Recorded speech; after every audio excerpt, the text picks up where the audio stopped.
আমার একমাত্র বড় ভাইয়ের স্ত্রী মিতু ভাবির ব্যবহার ইদানিং অদ্ভুত রকম লাগছে। ভাইয়া ঢাকাতে চাকরি করে।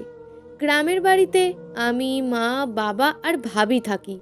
মা বাবা এক রুমে, আমি পূর্ব দিকের রুমে আর ভাবি থাকেন পশ্চিম দিকের রুমটায়। আমি খেলাধুলার চরম ভক্ত। টিভিটা যেহেতু ভাবির রুমে, তাই স্বাভাবিকভাবেই আমাকে খেলা দেখতে গেলে ভাবির রুমে যেতে হয়। ভাইয়া থাকলে রাতেও খেলা দেখি, কিন্তু ভাইয়া ঢাকায় থাকায় এখন রাতে খেলা আর দেখা হয় না, শুধুমাত্র দিনে খেলাগুলোই দেখি। কয়েকদিন আগে নিউজিল্যান্ডের একটি টি-20 ম্যাচ হচ্ছিল, আর তাই আমি ভাবির রুমে গিয়েছি খেলা দেখতে। আমি ওখানে গিয়ে খেলা দেখছিলাম। কিছুক্ষণ পর খেয়াল করলাম ভাবি কেমন যেন অস্বস্তি বোধ করছেন, কিন্তু আমি তো এই ম্যাচটা দেখেই চলে যাব। ওনার সারাদিনের সিরিয়াল দেখাতে কোনো রকম বিঘ্নতা ঘটাবো না। তারপরেও তিনি কেমন যেন করছিলেন। সাউন্ড ছিল 12-তে। হঠাৎ ভাবি বলে উঠল, এই আকাশ শোনো, ভলিউম এত বাড়িয়ে টিভি দেখো কেন? বলি কি, ভলিউম বেশি বাড়াতে হয় না, তাহলে স্পিকারের সমস্যা হয়, খুব তাড়াতাড়ি স্পিকার নষ্ট হয়ে যায়। এটা তো বোঝা উচিত ভাইয়া। আমি বললাম, কিন্তু আমি তো এত ভলিউম দিইনি ভাবি। তাহলে কি আমি ভুল শুনেছি? যা দিয়েছো তাও আর দেবে না, বুঝেছো তো? জি, আচ্ছা, আমি বুঝেছি। এর আরও কিছুক্ষণ পর তিনি আবার বললেন, আচ্ছা আকাশ, তুমি এত নড়াচড়া করে টিভি দেখো কেন? সোফায় বসে এইভাবে নড়াচড়া করলে শোবার কভার নষ্ট হয়ে যাবে না? আর সোফায় বসে এমন নড়াচড়া করতে হয় না। কিছু মনে করো না। তোমার যদি অসুবিধা না হয়, তুমি বাবার রুম থেকে প্লাস্টিকের চেয়ারটা নিয়ে এসে আরাম করে দেখো কেমন? এই কথাটা শুনে আমার খুব কষ্ট লাগলো। আমি সোজা উঠে চলে এসে বাবার রুম থেকে চেয়ারটা নিয়ে কিছুক্ষণ জোর করে টিভি দেখে সরাসরি চলে এসেছি। ভাল লাগছে না কিছু। কয়েক মাস আগেই তো ভাবি অন্য রকম ছিল, এত তাড়াতাড়ি এত ভিন্ন রকম হয়ে গেল কেন তা বুঝিনি। ভাইয়া আমার জন্য প্রতি মাসে আলাদা করে 500 টাকা ভাবির কাছে পাঠায়। সেই টাকাটা ভাবির কাছ থেকেই নিতে হয় আমাকে। সেদিন ভাবির রুমের পাশে গিয়ে ডাকলাম, ভাবি আছেন? হ্যাঁ, আসো। ভাইয়া কি টাকা পাঠিয়েছে আমার জন্য? হ্যাঁ পাঠিয়েছে, দাঁড়াও আমি দিচ্ছি। তিনি টাকাটা নিয়ে এসে আমার হাতে দিলেন আর বললেন, আসলে তোমার ভাইয়া চাইছিল একটা জায়গা কিনতে, আর তুমি তো জানোই ঢাকা শহরে একটা জায়গা কিনতে কত টাকার প্রয়োজন হয়। কোথা হতে এত টাকা যে জোগাড় করবে সেটা ভেবে ভেবেই তোমার ভাইয়া ক্লান্ত। আসলে সবাইকে দিয়ে ওর হাতে টাকা আর থাকেই না। সবারই তো উচিত নিজের একটা টাকা আয়ের ব্যবস্থা করা, তাই না বলো? পরের কাছে হাত পেতে টাকা নেওয়ার ব্যাপারটা আমার কাছে কেমন যেন ঘেন্না লাগে। ঠিক বলিনি বলো? আর হ্যাঁ, একটা কথা, আমি কিন্তু তোমাকে মিন করে কিছু বলিনি। যারা এমনিতে তোমার ভাইয়ের কাছ থেকে টাকা নেয় তাদেরকে বুঝিয়েছি। তুমি কিছু মনে করো না আবার। ইচ্ছে হচ্ছিল টাকাটা রেখেই চলে আসতে, কিন্তু পারিনি। পরের কাছে হাত পেতে টাকা নেওয়া বলতে কি বুঝিয়েছেন ভাবি? ভাই কি আমার পর? কথাটা একদম অপ্রাসঙ্গিক। আমার আপন ভাই কিনা আমার পর। কথাগুলো যে তিনি আমাকেই বলেছেন সেটা বোঝার আর বাকি রইল না। না, আর কোনো দিনই ভাইয়ের কাছে আমার জন্য এক্সট্রা টাকা চাইব না। প্রয়োজন হলে টিউশনি করাবো হাত খরচের জন্য। মাথাটা ভন ভন করছে। আমি আমাদের এলাকার একটা কলেজে পড়ি। আমাদের কলেজটা আমাদের বাসা থেকে 1 কিলোমিটার দূরের পথ। সাধারণত রিক্সা করেই কলেজে যাতায়াত করতাম, কিন্তু এখন থেকে ভাবছি হেঁটে যাব। তারপরেও যদি কিছু টাকা সেভ হয়। রবিবার দিন দুপুরে বটতলার পাশে বড় মাঠে বিরাট একটা ক্রিকেট ম্যাচের আয়োজন করা হয়েছে।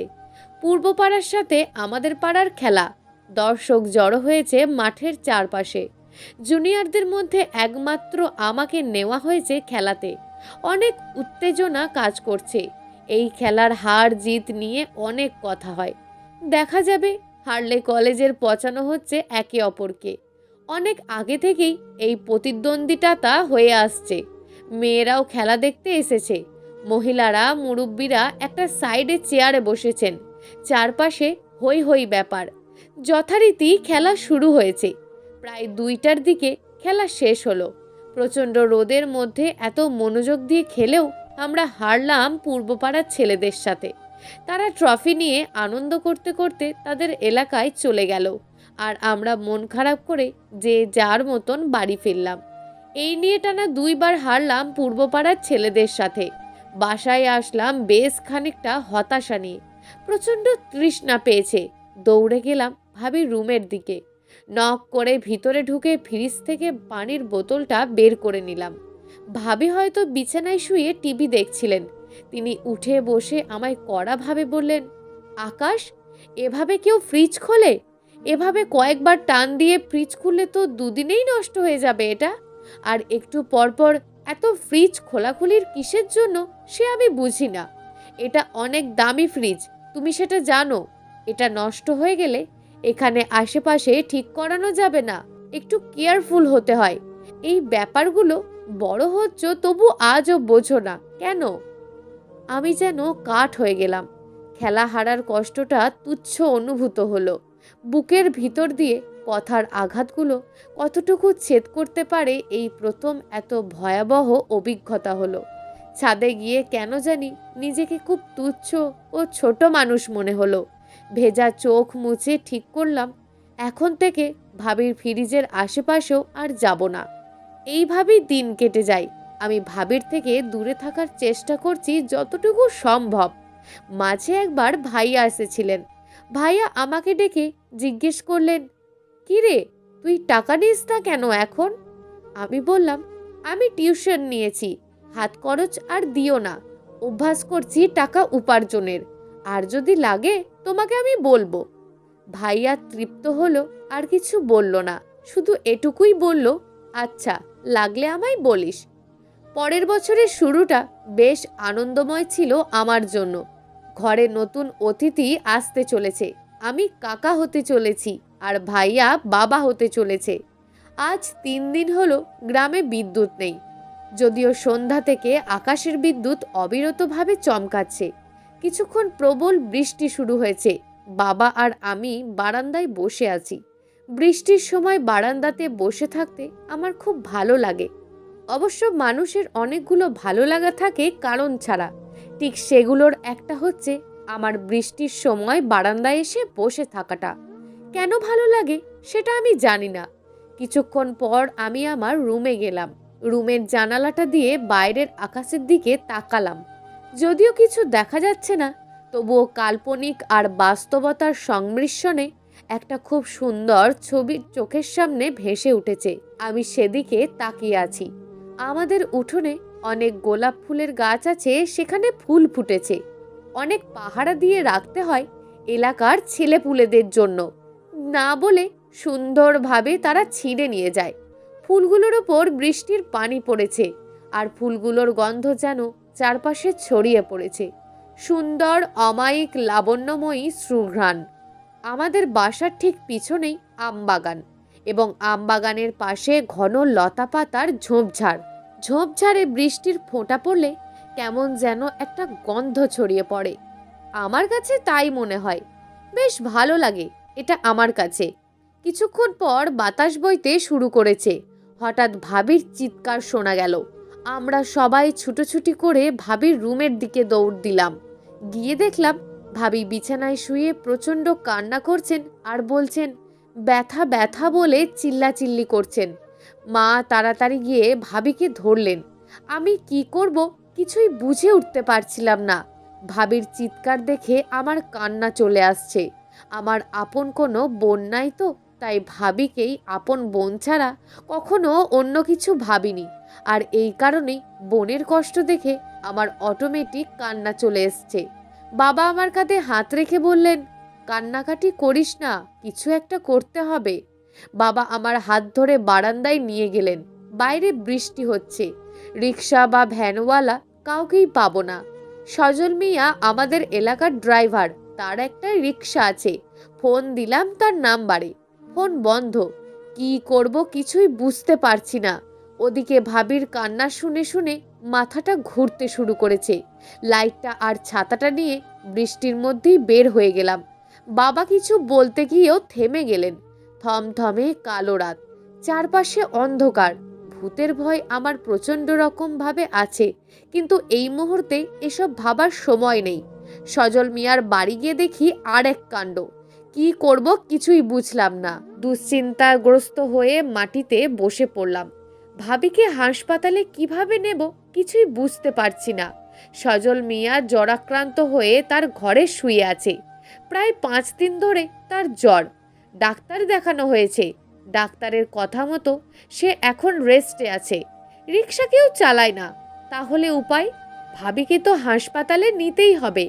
এই মুহূর্তে আমি কি করব ভেবে না পেয়ে মাটিতে বসে পড়লাম। কিছুক্ষণ পর ভাবলাম, না, এভাবে বসে থাকলে চলবে না। ভাবির অবস্থা হয়তো আরও খারাপ হয়ে যাবে। আমি সজল মিয়াকে বলে তার রিক্সাটা আনতে গেলাম উঠোনের মাঝে। লাইট আর ছাতাটা রিক্সার মধ্যে রেখে আমি নিজে চালিয়ে চালিয়ে বৃষ্টির মধ্যে বাড়ি ফিরতে লাগলাম। চারপাশে অন্ধকার, কোথায় কি আছে ভালোভাবে দেখা যায় না। লাইটটা এক হাতে অন করে রাস্তার দিকে ধরে আছি আর জোরে জোরে রিক্সা চালিয়ে বাড়ির দিকে এগুচ্ছি। আমাদের এলাকার রাস্তা খুবই খারাপ। কত রকম চেয়ারম্যান, কত রকম নেতা এলো আর গেল। সবাই শুধু মধুর মুখে বলল এই রাস্তাটা ঠিক করে দেবে, কিন্তু কেউই দিন শেষে ঠিক করলো না। আসলে এটাই মানুষের ধর্ম, বিশেষ করে নেতা মানুষদের ধর্ম। কত সুন্দরভাবে, অমায়িকভাবে, মাসুম হয়ে তারা এসে ভোট চায়। এই করিয়ে দেবে, সেই করিয়ে দেবে বলে অঙ্গীকার নেয়, কিন্তু দিন শেষে তারা কিছুই করে না। নিজের পকেট, নিজের পরিবার আর নিজের সম্পত্তি বৃদ্ধি করে। আর আমরা জনগণ কি অবস্থায় আছি সেটা একবার ভেবে দেখারও তাদের আর সময় হয় না। আপনি যদি কোনো একটা কাজে তাদের বাসায় যান, দেখবেন নানা রকমের বাহানা ধরে দিয়েছে এবং আপনাকে সুন্দরভাবে বুঝিয়ে দেবে সে অনেক ব্যস্ত, অনেক ঝামেলার মধ্যে আছে। তবে কিছু কিছু মানুষ অবশ্যই ভালো আছে। ভালো ছাড়া কি আর দেশ চলে?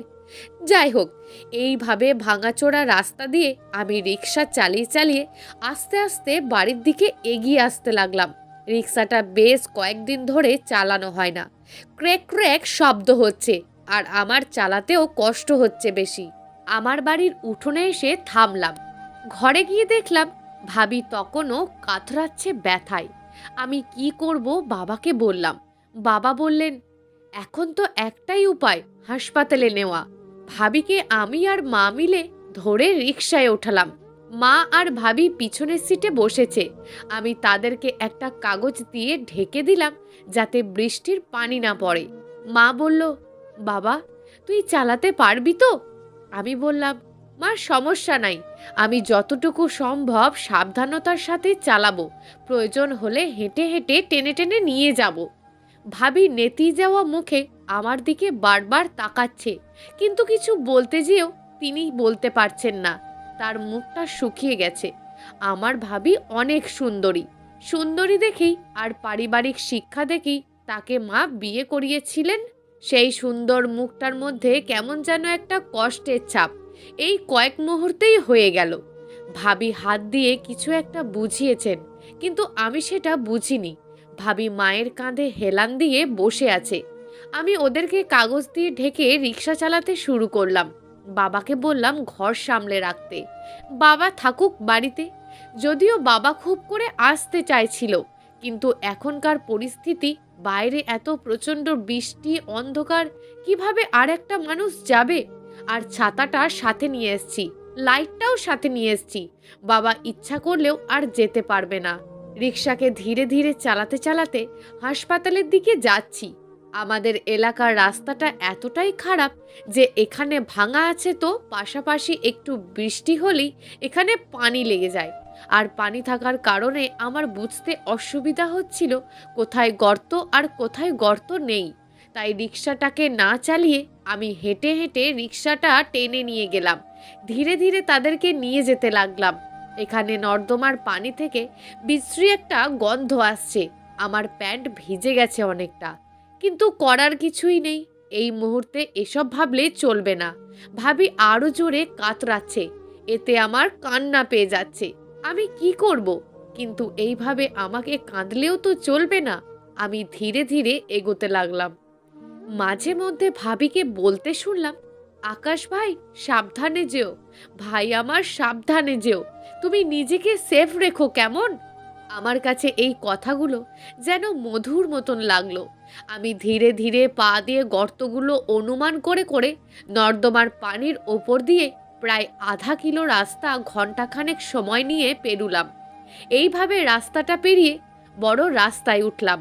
তখন আবার রিক্সা চালাতে চালাতে ধীরে ধীরে লাইটটা ধরে ধরে হাসপাতালের দিকে যাচ্ছি। পাছে এই ভয়ও হচ্ছিল, হাসপাতালে আবার যদি কোনো ডাক্তার না পাই তাহলে তো মহা বিপদ হয়ে যাবে। আর আমাদের এখানকার হাসপাতালের অবস্থা জঘন্য। এখানে রোগীদের হতাশা হাহাকার থেকেই যায়, ঠিকমতো চিকিৎসা দেওয়া হয় না। আমার খুব অবাক লাগে এই ভেবে যে সব ছেলেমেয়েরা এককালে নিজেদের জীবনের লক্ষ্য বলার সময় বলতো, আমি বড় হয়ে ডাক্তার হব, ডাক্তার হয়ে মানুষের সেবা করব। তাদের অনেকেই হয়তো তখন আর সেই মানুষের সেবার কথাটা মাথায় রাখে না। অর্থের লোভে পড়ে মানুষ তার সেই লক্ষ্যটা ভুলে যায়। তখন শুধু দু চোখের টাকা দেখতে পায়, দু হাতে টাকা নিতে জানে তারা। অবশ্য সকল ডাক্তার না, ভালো তো কেউ কেউ আছেনই। তবে কিছু কিছু ডাক্তার আছে যারা সরকারিভাবে কিছুই ট্রিটমেন্ট করে না, অথচ এরাই আবার প্রাইভেটভাবে গেলে কত সুন্দরভাবে পর্যবেক্ষণ করে ট্রিটমেন্ট করে। করবে নাই বা কেন? তুমি 500 টাকা ভিজিট দিয়ে দেখিয়েছো তো। আরও প্রায় 1 ঘন্টা পর আমি হাসপাতালে পৌঁছালাম। ভাগ্য ভালো ছিল সেদিন কোনো এক অফিসার না কে যেন হাসপাতালে আসার কথা ছিল, সেই কারণে বেশ কয়েকজন ডাক্তার ওই হাসপাতালে উপস্থিত ছিল। আমি তাড়াতাড়ি ভাবিকে নিয়ে যাওয়ার পর একজন নার্সকে ডাকতেই উনি অবস্থা থেকে আমার কাছে তাড়াহুড়ো করে এলেন। উনি ভাবিকে নিয়ে একটা রুমে ঢুকে তারপর আমাকে বের হতে বললেন। আমি বের হয়ে বসে আছি। কিছুক্ষণ পর একজন ডাক্তার ঢুকলো রুমে। মোটামুটি সেদিন হাসপাতাল ফাঁকাই ছিল। একটু পর সেই ডাক্তার এসে বলল যাতে দুশ্চিন্তা না করি। এটা স্বাভাবিক ব্যাপার, দুশ্চিন্তা করার কিছু নেই। কিন্তু তবু আমার কেমন জানি খুব দুশ্চিন্তা হচ্ছিল। একবার ভেবেছি ভাইয়াকে ফোন দেব, কিন্তু ভাইয়াকে শুধু শুধু ফোন দিয়ে এখন জানানোটার কোনো দরকার নেই। কেননা ভাইয়া জানলে হয়তো রাতে রাতে এসে পড়ার চেষ্টা করবে। এত রাতে ঢাকা থেকে আসার কোনো দরকার নেই, এর চেয়ে সকালে আসলেই হবে। আর আমি যেখানে আছি সেখানে ভাইজান পরে আসলেও প্রবলেম নেই। ভাবিকে ইনজেকশন অথবা কিছু দেওয়া হয়েছে কিনা আমি শিওর না, তবে ভাবির ব্যথা কিছুটা কমে এসেছে। একটু পর আমি ঢুকে বুঝতে পারলাম মা পাশে আর ভাবি একটা বেডে শুয়ে আছেন। আমার দিকে ভাবি চোখ টলমল করে তাকালেন, কিছু একটা বলতে চেয়েও যেন বলতে পারলেন না। খুব ক্লান্ত লাগছিল ভাবিকে। ডাক্তার বলল, হয়তো কয়েকদিন এখানে থাকতে লাগতে পারে। এই অবস্থাতে পরিচর্যা করার জন্য হলেও তার একটা ভালো জায়গা দরকার। আর আমাদের বাসার অবস্থা শুনে তিনি এটাই বললেন এখানে থাকার জন্য। এইভাবে ধীরে ধীরে রাত 1টা বেজে গিয়েছিল। আমি আম্মাকে বললাম পাশের বেডে শুয়ে পড়তে। আম্মা শুয়ে পড়লে আমার এক পাশে আমিও শুয়ে পড়লাম, আর ভাবি অন্য একটা পাশাপাশিতে রাখা বেডে শুয়ে আছেন। আমার আম্মার কিছু একটা হলেই মাথা ব্যথা করে, বিশেষ করে আম্মা যখন দুশ্চিন্তা করে। একবার এমন হয়েছিল, আমার পরীক্ষার দুশ্চিন্তায় যখন আমার টনক নড়ল না, আমি যখন খেলাধুলা করে ঘোরাফেরা করে আনন্দ ফুর্তিতে পরীক্ষার টেনশন ভুলে চলছিলাম চিল করে, ঠিক তখন আমার আম্মা আমার পরীক্ষার কথা ভেবে ভেবে দুশ্চিন্তাগ্রস্ত হয়ে মাথা ঘুরে একবার পড়ে গিয়েছিল। দুশ্চিন্তা করলেই ওনার মাথা ব্যথা করে, আর মাত্রাতিরিক্ত হলেই অজ্ঞান হন। আম্মার মাথা ব্যথা করছিল, তাই আমি আম্মাকে বললাম, মা তুমি ঘুমিয়ে পড়ো, আমি আছি তো, সমস্যা নেই। ভাবি যদি রাতে জেগে ওঠে অথবা আবার যন্ত্রণাগ্রস্ত হয় আমি ডেকে নেব, তুমি শুয়ে পড়ো। ভাবি কিছুটা চোখ বন্ধ করে শুয়ে আছেন, পাশে মা শুয়ে আছেন। আমি মায়ের পাশে শুয়ে পড়লাম। আমার কিন্তু ঘুম নেই, এখন ঘুমালে চলবে না, দায়িত্ব আছে আমার অনেক। চারপাশ নীরব। হাসপাতালের ঘড়িটা টকটক করে শব্দ করছিল। সাদা দেওয়াল বেয়ে কয়েকটা টিকটিকি পোকা নিয়ে কাড়াকাড়ি করছে। একে অপরকে দৌড়ানি দিচ্ছে। এইভাবেই তাকিয়ে তাকিয়ে রাত কখন যে শেষ হবে তাই ভাবছি। কিছুক্ষণ পর ভাবির গোঙানির আওয়াজ পেলাম। লাফ দিয়ে উঠে পাশে যেতেই উনি পানি খাবেন ইশারায় বোঝালেন। কিন্তু পানি কই পাবো? এসব ট্যাপের পানি খাওয়ানো কি ঠিক হবে? পাশে থাকা জগটা খালি। তাড়াহুড়ো করে বাইরে গেলাম। একটা দোকান বন্ধ হতে চলেছে।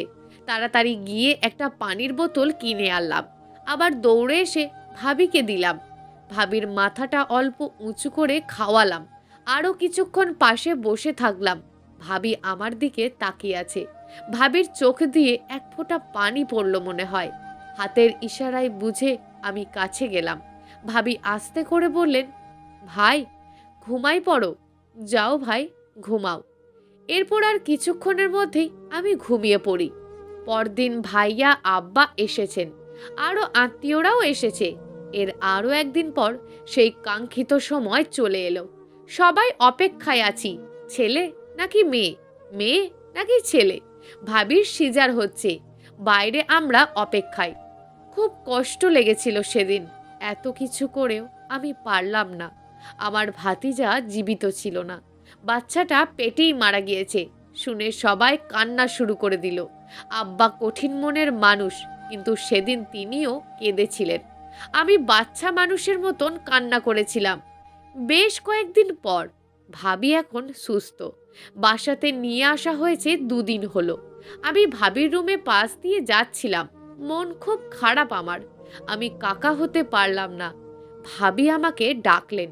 শুনে আমি রুমে গেলাম। ভাবি বললেন, মন খারাপ করে আছো কেন আকাশ? ভাবির প্রশ্ন শুনেই কান্না চলে আসলো আমার। ভাবি আমার পাশে এসে বসলেন। পরম মমতায় আমার মাথায় হাত রেখে বলতে লাগলেন, জানিস ভাই, আমার কোনো কষ্ট নেই। সন্তান যদি আর নাও দেয় তাও কষ্ট নেই। আরে তুই কি শুধুই আমার ভাই? তুই তো আমার সন্তানও। একজন মানুষের জন্য এত কিছু যে ছেলেটা করতে জানে, সেই ছেলেটার ছোট্ট মনটাতে কত আঘাত দিয়েছি, সেগুলো হয়তো সহ্য হয়নি। আমায় মাফ কর ভাই। এসব শুনে আমি ভাবির পা ধরে কান্না করছি। ভাবি গো, আপনার ভালোবাসা যেন আজীবন এইভাবেই পেতে পারি। ভাবি আমাকেও ক্ষমা করবেন। দুজনের চোখ দিয়ে অশ্রু ঝরছিল বিরামহীনভাবে। তখন বিকেল শেষ হয়ে এসেছে। যথারীতি সূর্যটা ডুবতে শুরু করেছে। পাখিরাও তাদের বাসায় আসতে শুরু করেছে ক্লান্ত দেহ নিয়ে। গরু বাছুর নিয়ে রাখালেরাও হয়তো তখন বাড়ির পথে। আর আমি সেদিন ঠিক সেই মুহূর্তে পেয়েছিলাম একটা পবিত্র, সুমিষ্ট, স্বার্থহীন ভালোবাসার সংজ্ঞা।